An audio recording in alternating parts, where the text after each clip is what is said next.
Hi and welcome to this new fabric fill tutorial.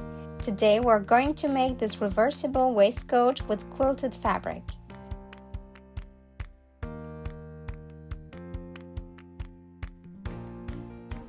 To make it, I will need paper and tracing material, scissors, some pins, 3 meters of bias tape, 2 sorts of fabric, thread and a hook and eye. I'm going to make the pattern from one of my jackets. First, I need to decide the length of the waistcoat that I want from the shoulder to the bottom. Here I want a 40 centimeters length. Using the back side of my jacket as a model, I draw the back armhole, the shoulder line and the neckline. I'm going to duplicate this shape on another piece of paper and I'm going to modify it to make the front piece. I draw a new shoulder line, 1.5 centimeters down the back one, and I'm going to draw a new curve for the armhole, which will be 2 centimeters deeper from the back line. I add 2 centimeters to the center front line, and I draw curves from the shoulders to the center front and at the bottom of the center front. I add 0.5 centimeters seam allowances at the exterior edges at the armholes and 2 centimeters seam allowances at sides and shoulders. The pattern is ready. Now I know how much fabric I need. I'm going to make some quilted fabric with green gabardine fabric on one side, tartan suiting fabric on the other side, and batting cord in between. I'm going to stitch diagonal lines to keep the 3 layers together. Here I have a squared fabric, so that's easy. I'm just going to follow the diagonals of the squares. If I will be using a solid fabric, I would simply trace diagonal lines. I would draw a line 45 degrees from the grain line, then parallel lines to one side and to the other.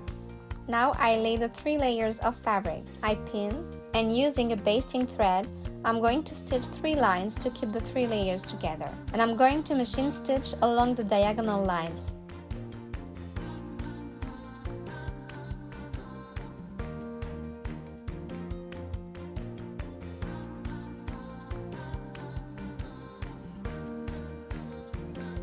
I can now fold the quilted fabric in 2, pin the center back on the fold, then pin the front piece and cut the pieces out.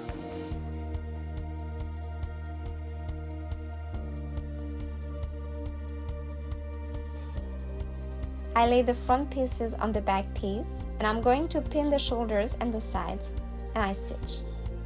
To be able to wear the waistcoat on both sides, I'm going to make flat felt seams. To do this, I trim one of the seam allowance, and on the opposite seam allowance, I unsew the quilting lines and I trim the interior and the batting layers. And then I'm going to fold the big seam allowance over the small one.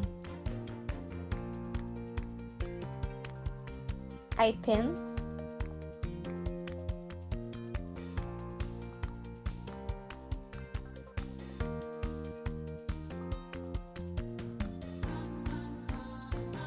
then I stitch close to the edge. This way, the seam looks nice from both sides. Now I want to finish the edges with bias tape. I've pressed it folded in 2 and I'm going to pin it to the unfinished edges, starting at the center back, aligning the edges of the bias tape with the edges of the waistcoat. I do the same with the armholes. And I stitch.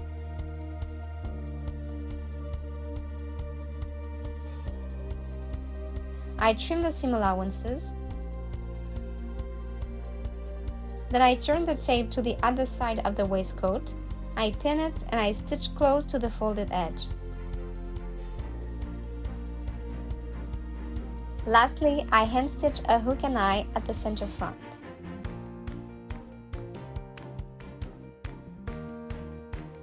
And our reversible waistcoat is finished.